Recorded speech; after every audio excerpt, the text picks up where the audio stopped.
They say small business is the backbone of America. So what's the best way to support a small business? It is to learn more about them and share with your family and friends. We interview founders from across the world who have started and scaled their business through the ups and downs, long hours, and the rewards that come from sacrificing their time to build their business. Welcome to First to Arrive, Last to Leave, the journey of an entrepreneur.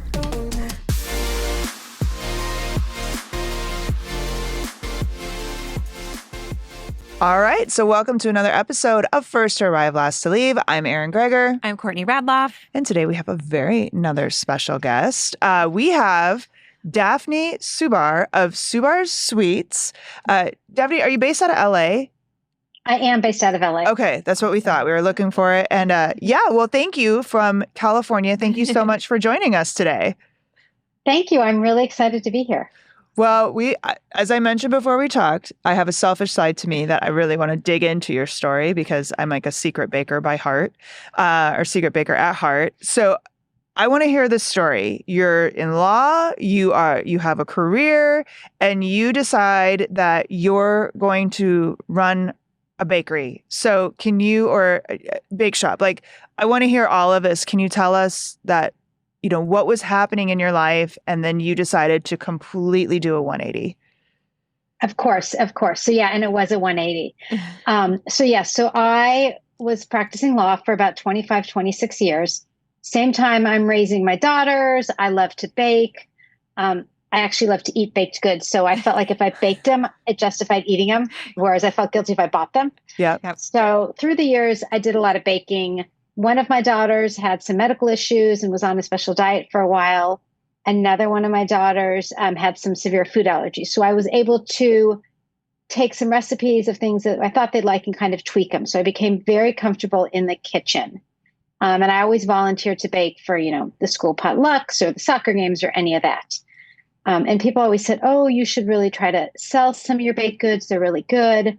I always said, well, I don't really know. I don't really know how to run a business. I don't really know what I'd be doing. I'm happy practicing law, which I always was. So there was really no real push to do it.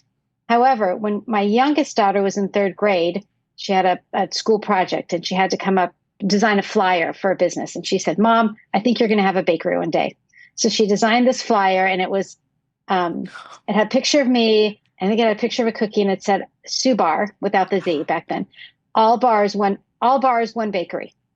And it always stuck in the fridge because I was proud of it. So I put it on the fridge. It was there for years. Always, I would look at it every time I went in the fridge. Fast forward probably 10 years after that, my oldest daughter is in college, and she decides she wants to become a theater major and work in stage management. And she called us up. She was all excited about that. I'm like, great. You found out what you wanted to do. Perfect. I'm really happy for you. That's your passion. And then got a lot of unsolicited advice from people saying, well, theater's not really practical. Will she really be able to, make it? Is it really, all sorts of things. And I'm like, you know what? She'll be 22 when she graduates. Let her try. Mm-hmm. If she finds out it's not what she wants to do, she can change. I mean, So I kept saying this over and over again. And it was my younger daughters that said to me, Mom, that flyer's been on the fridge now for over 10 years. You always said one day, and now it's your time. And then I did the excuses again to them. I'm like, well, there's a mortgage, there's a this, there's a that. And they were just innocently saying, so what? Like, you can figure it out. Mm-hmm. Kind of like you do to your kids, like, you can figure it out. But They reversed it on me, and I ran out of excuses. And I'm like, you know what? You're right. Let me try it and figure it out. So June 2016, so 7 years ago, I left the practice of law and decided to launch a bakery, honestly not knowing what I was doing at all. Okay, so wow. All right. I love this. I'm getting teary-eyed. I know. I just love I love the belief from your daughters. And I read too, like, you did this to prove to them, like, kind of give them that foundation that they could do anything they want. So you start a bakery. So talk about like what you decided to do, how you decided to, sell what you sold, and just the whole process of starting this business. And I mean, let's be honest. It probably had to be very terrifying walking from a law career, because it's not like, you're walking away from a minimum wage job, but a law career into building this on your own. So, I mean, I know that's a lot of questions there, and I'm sorry, but we got a lot to unpack here. Yeah. No problem. And I'll try to get to them all. So, yeah, it was very scary, especially because I didn't know what I was doing. It wasn't quite as scary at the time because in some ways I didn't know what I didn't know, if that makes sense. Yeah. And I did keep my law license active, and I still keep it active always as that safety net, just because I worked so hard to get it, worked for so many years. I didn't want to give it up. Okay, so when I started, I had been making this, I'd been making mandel bread for years, which is kind of like a biscotti. And that's what people were asking me to sell because I had taken a traditional recipe that a lot of times has nuts, and I had tweaked it a little bit. So I kind of knew the product I wanted to start with. However, when you make a mandel bread, it's like a biscotti. So none of the pieces are uniform. So I knew I had to come up with a product that I could package and somehow sell. When I started, I wasn't thinking about shipping. I really was just thinking I'm going to have a bakery. So I decided to come up with something a little bit creative. So I wanted to take the mandel bread, combine it with the sweetness of a cookie. And that's what Subarz are. So it takes the crunch of the mandel bread with the sweetness of a cookie. And then I had to figure out the right shape to fit in the box. I mean, there were so many things that I never thought of. And I started simple. I started with one flavor. I had traditional chocolate chip. And then the first year I added a flavor every month. And that was great. And that was advice another business owner gave me, which was start simple. Yeah. As I started, I'm like, no, I want to bake this and I want to bake cupcake. I was so excited. But I kept it simple, and I've still kept it simple. I have one product, but in about 21 varieties. Wow. So were you baking, did you like rent a space? Did you bake out of was it a like, I don't know what the cottage industry law or cottage law is. Isn't like you have a home baker thing and then you have a what did you decide to do for that? Exactly. And I think that differs state by state. So California, I was able to start out of my house, which was great. So I really didn't have a big investment. I would kind of almost bake to order. And that was great. And I probably stayed out of my house under my cottage license more than a year, maybe a year and a half. And then I found a commercial kitchen that I can go to and bake from there. And that was great. That was a game changer. So at home, I could bake about maybe a couple hundred a day. And at the commercial kitchen, I can do a couple thousand in 4 hours. So it really was a game changer. Yeah. So how did you start growing this? And I'm like, I would just so curious, like, obviously there's the, farmers market stuff you could do locally, but I'm so curious how you started building this to a national brand where the shipping came into play. Yeah, that was hard because I also didn't think it through. That was another thing where I didn't know what I didn't know. I thought, okay, I'm gonna have a bakery and then people are just gonna come to me. Like I would just, like I didn't think any of that through. So a lot of it was social media in the beginning and, really just email blasts, social media, a lot of networking. Again, my daughters. So I had been on Facebook, but I had never been on Instagram before launching in 2016. And they're like, you need to go on Instagram. I'm like, no, I don't. They set me up on Instagram. And that was also a game changer. Just getting the word out there really helped. And the great thing is people that receive Subarz, just the way they're packaged, they come beautifully packaged in this kind of pink box and they're individually wrapped in a doily. And they all, if they're a gift, they come with a handwritten note. Ooh. So once people received them, they actually really liked them and they started becoming clients and sending them to others. The other thing I realized a couple of years into my business, I kept thinking myself as a bakery. And then I looked at who was buying my product and 90% were as gifts. So I kind of thought, well, wait a minute, I'm more of a gifting company. And that's when I kind of started reaching out to corporations who are looking for creative ways to gift. And I work with them. So, let's say they want to figure out a way to show all their employees how much they appreciate them. Let's just get them a box every couple months. Either it was delivered to their desk and then it got delivered home during the pandemic. So there was a lot of creativity there. And when I looked back at my business and realized it was really more of a gift giving service that also provided the product, it really kind of took off. Interesting. I love that so much. So where did the aesthetic come from? Because we looked at the box there, it's gorgeous and it's very thoughtful and you have to piece each piece. Is there like sorry, there's going to be multiple questions on this one too. Like an assembly line, or they're obviously being hand done? A lot of that part is still done by me because we customize a lot of our boxes. So while I have a couple employees in the kitchen that help me, I'm really the one that still puts it in the boxes, which isn't really great. I need to outsource that, but I like them placed perfectly. Every box looks very homemade. For the aesthetics, when I started, I just randomly picked a pink box, which was interesting.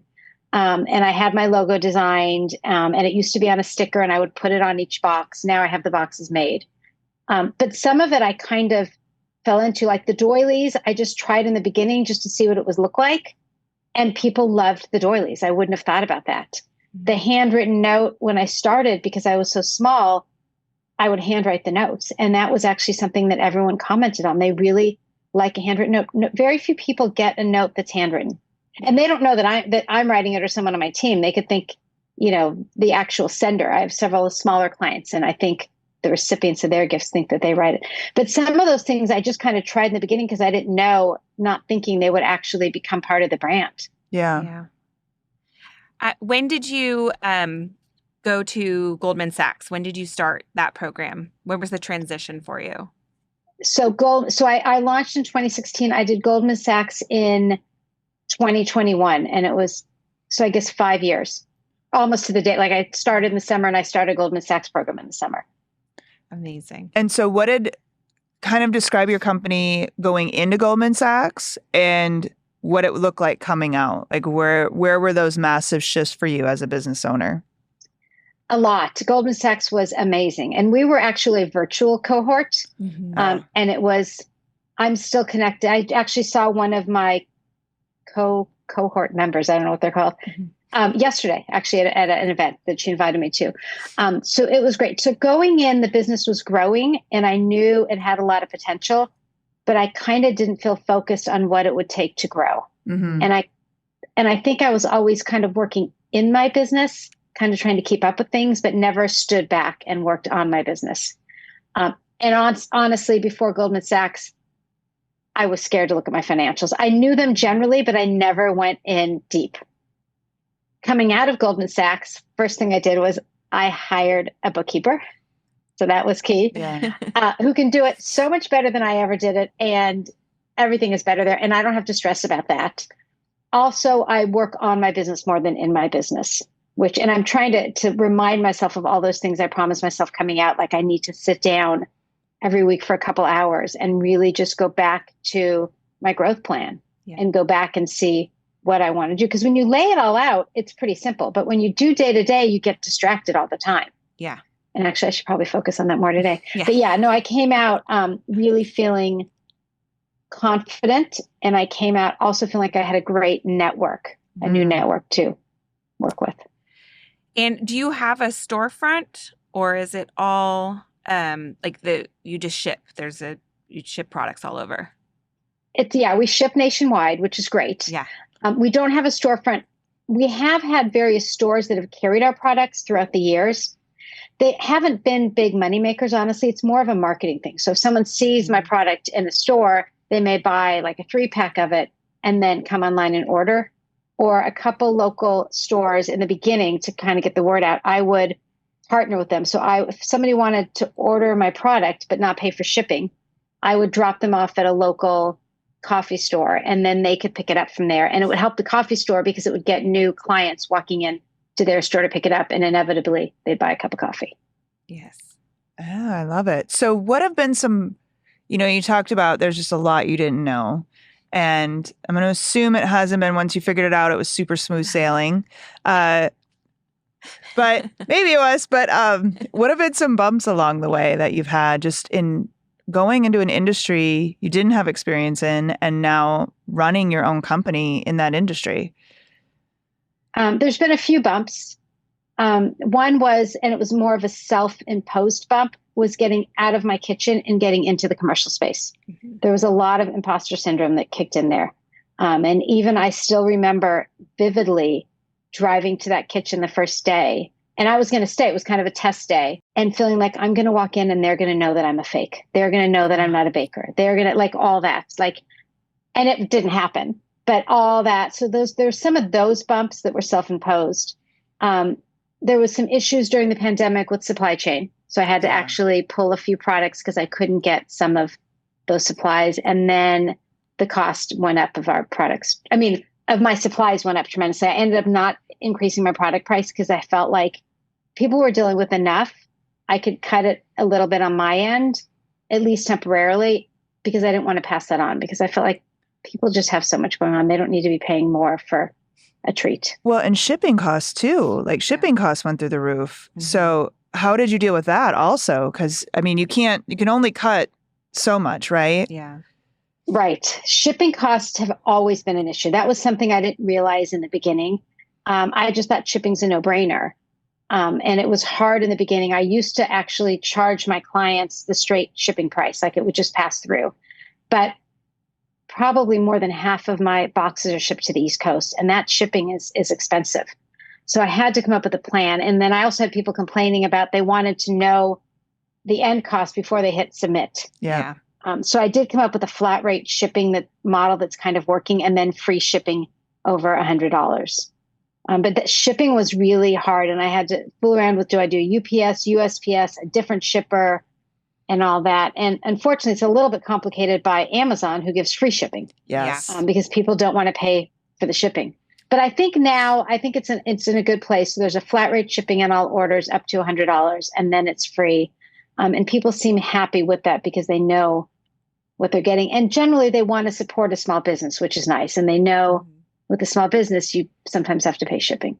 Well, and I think mentally too, I know for me, if something's $10 with $10 shipping, I get really pissy. But if something was just $20 for free ship, I'd be like, okay, whatever, it's $20. Like you see that shipping talent, you're like, I don't want to pay $15, but especially when you're an Amazon Prime member and you're used to $0 shipping, but it's just, I know those costs have just continued to go and go and go up. And I just can't imagine when your whole business is shipping, trying to manage that too. Yeah, it's been tough, but yeah, and I'm actually the same way. The other day I ended up I was ordering some clothes. I bought an extra item of clothing because I wanted that free shipping. Yeah. Yep. Do it all the time. Yeah. All the time. Yeah, that happens. That's every time, right? Because you're like, well, I'm going to offset it. I'd rather have something. Exactly. Than pay the shipping. Yeah. Exactly. Yeah. So you started just as you, and now how many team members do you have? So it's ebbed and flowed over the years. Right now, we're a little bit leaner. So right now it's me. I have an admin, and then I have 2 individuals in the kitchen that help me bake. They're technically not my employees. They're employed by the kitchen, and I rent them out for the time I'm there, which is great. Usually around the holidays, I'll bring on a couple other people to help. But yeah. And then what is next? Like, where do you want to go next with this? Like, I guess another part to that is, how do you grow a business that it really does require a taste, right? Like, you've got the word of mouth, I'm giving this as gifts, but how do you continue to grow that business where I almost feel like there is almost that requirement that they've got to come in the store. And I know it's not true, but I'm just curious how you grow it and what's next for the business. It's a lot of networking. And I think the next step for the business is really expanding our corporate gifting. Mm-hmm. So, because that's really, I love my individual clients. We also have a membership program, so some people get a box a month. But it's really the corporate clients is going to be the way to scale, because that's, one person who may order 1,000 boxes for all their clients for the year or their employees. So that's the future of the company. Okay. Awesome. And that's just through networking? Do you have a game plan for that? It's a lot of networking. I am a woman-owned business, but I was just certified as a Weebie. Okay. So I think that may open some doors. So yeah. We were just in Tennessee and met so many women-owned businesses for WeBank. And it's amazing. There's a lot of corporate gifting, women-owned. So I think that's like such a good opportunity for you. Yeah, I had several. Actually, they were Goldman Sachs people that I met that had encouraged me to get certified. So yeah, I finally did it. Good. Incredible. Okay, so now are you going to move into other products? Are you going to stay within the lane that you've created for yourself? What's the plan with that? I think I'm going to stay within the lane. So I think we're going to keep it with the bars, BARZ. Yeah. But we can always expand on the flavors. So we started with the one. We now have 13 or 14 original flavors. Plus we have about 8 gluten-free. So really the next expansion would be to get a few more gluten-free out there. I can basically do every original in a gluten-free. I just have to create that recipe. And then we could do some more flavors. We could do some fun flavors for the holidays. Mm-hmm. We did start with the chocolate peppermint, our first holiday season. It was so popular that now we have it all year long. So there's been a few I introduced for a holiday and then they took off. But I think the next step would really be expanding the flavors a little bit more. What are your top sellers? Depends on the time of the year. Holiday is chocolate peppermint. Mm-hmm. Apple Trilogy is really popular around the holidays. Overall, throughout the year, I think lemon thyme and traditional chocolate chip are the 2 big sellers. That's awesome. So I'm curious, you took this leap. It's been several years now. I can't believe 2016 was 8 years ago. What is it? I know. 7 years ago. I'm curious, how do you feel about this move? Do you ever look back and say, I miss law? Do you ever look back and say, crazy move? But I just would love to know where you are right now and how you feel about taking this massive leap and starting this. I loved it. And I'm so glad that I did it. I never, ever thought I would have a business. I never wanted to have a business. I liked law because I worked for a law firm. Mm-hmm. I went in, I kind of got the cases. I could do what I wanted with them. And then I could go home. I mean, I took them home with me, but mm-hmm. It's a whole different thing. I never thought I would love this. There's so much learning involved, which I didn't realize, and I started the business in my 50s. And it was actually really invigorating to learn a lot. Like I had to learn about social media and marketing and packaging and shipping and there's so much, but I actually really enjoyed it. The only 2 things that I missed about practicing law when I started. The first was vacations. Yeah. Because you're always thinking about your business. It's really hard to take a break. The second thing was people, like the camaraderie, because I worked in a law firm. I would go down the hall to get my cup of coffee. I'd see someone, we'd chat for 5 minutes. I'd go back to my office. I'd go to lunch with someone. Suddenly at home, I'm walking to the kitchen. I say hello to the dog. I grab my cup of coffee. And then that's it. Yeah. So it was a little lonely in the beginning. I did do some networking. And then pandemic hit. And in some ways that was actually nice though, because I felt like everyone was on Zoom and I was able to network and meet amazing people across the country who I wouldn't have met if it weren't for the pandemic. I would only have gone to local networking events, which were great. But suddenly I joined a couple online networking groups and everyone has a great story. Yeah. And that's another thing that I love about starting my own business. I've met so many business owners that are so inspiring and that are just lovely. And they all have a great story. And it's just great to learn from them. Yeah. No truer words have been spoken about the 2 things that you've just mentioned. Yeah. Vacation and camaraderie. I'm like, oh yes, absolutely. Yeah. My goodness. All right. Rapid fire. Sure. Let's go. All right. Let's do some rapid fire. That's the part that always scares me. So let's see if I can do it. That's good. Your favorite beverage? Alcohol or non-alcoholic or both? Oh, you go both. Okay. Non-alcoholic is probably either a really good latte or just like a really good seltzer. Yes. Alcoholic lately, you're asking me the summer, is probably an Aperol Spritz because it's just been really hot in LA. Yes. The best advice you've ever been given? The best advice I've ever been given was probably from my kids to say, follow your passion, which I would not have done. I would not have stopped and actually intentionally done that. Do you ever talk about the art? Do you still have it? Do you have it like up in your office or? I put it somewhere and honestly, I can't find it. And I need to find it because I want to frame it. And I know one of those times where you like frantically clean, like there's a bunch of stuff in my fridge and I took it down, but it's somewhere. I know I didn't get rid of it. I just don't know where it is. Oh, that's awesome. Don't tell my daughters. I won't. No. Secret safe. Yep. Just don't show them this podcast. Yeah. Exactly. If you could have dinner with anyone, Probably my mom. So my mom passed away before I started my business. She passed away about 6-7 years before I started my business. And I think she would have been shocked, surprised, and proud of me. She immigrated to this country. Her and my dad did, and they started a couple businesses, and she worked really, really hard, and they really were an inspiration to me.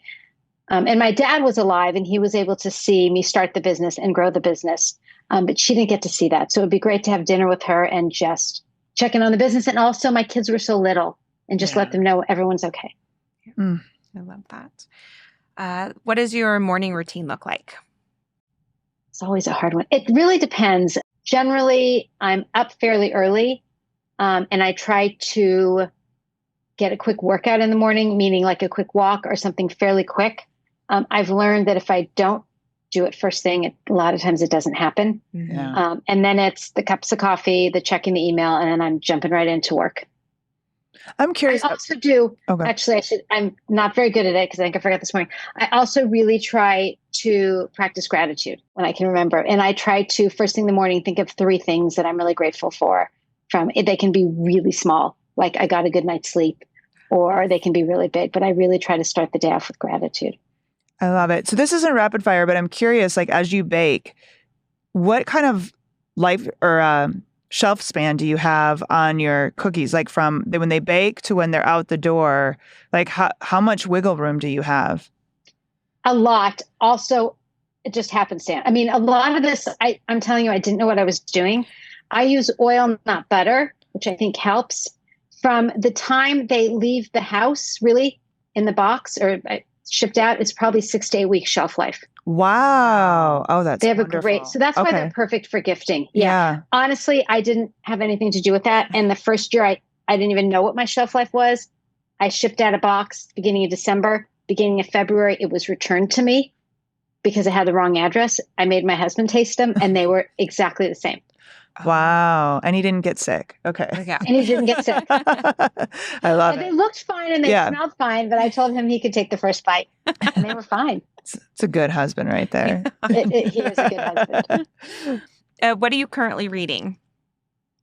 I just finished a book called The Measure, and I'm starting another book that I already forgot the name of. So The Measure, I just finished, which is a great book. Awesome. There's so many books after this now that I have to read. Oh, yeah. Yeah. I know. There's never enough time. No. Your top bucket list item. My top bucket list item is probably I would love to travel to Africa. Mm-hmm. That's a good one. It's on mine too. And what's your guilty pleasure? My guilty pleasure is probably a massage, like some kind of self-care, which I don't really do. And then whenever I do it, I'm like, why don't I schedule these regularly? But you just don't. And I know that hour that I block out does wonders for me physically and mentally, but I just don't do it. Well, and I can only imagine how badly you need them. Like last Friday, my daughter had a little friend over. We were baking all day, and it hurts. Like standing and moving. Like I'm mentally tired, but physically done after just standing for, we were up for 6 hours or so working on that stuff. So I can't imagine doing that day in and day out. It's got to take a toll on you. It's interesting that you say that because I didn't realize how physically demanding it was. And the first year when I was still at home, so I was baking a lot slower. At the end of the day, I could barely move my arms because I was carrying like big pans and then they're twice baked. So you bake them once and then you cut them, you flip them on their sides, they go in a second time. That's what gives them the unique texture. And I literally was in tears one night and I called my daughter out. I think there's only one living at home at the time. And I'm like, can you help me? Can you just cut these? Because the thought of lifting the knife up, I couldn't do it. Since then, that's another reason why I try to exercise every day. I realize I really need to, make sure my core is strong and do all those things because you don't realize how much goes into standing and just care. And the one pan is not heavy. No. 2 pans are a little heavier, but doing it all day long really takes its toll. And I had no idea. Yeah. So get those massages on your on your You're right. I'm every gonna month schedule it. list. All right. Well, Daphne, thank you so much. If somebody wanted to get a hold of you, order your bars, learn more about what you're doing, where is the best place for them to go? The best place is the website, which is www.subarz, Subarz, sweets.com.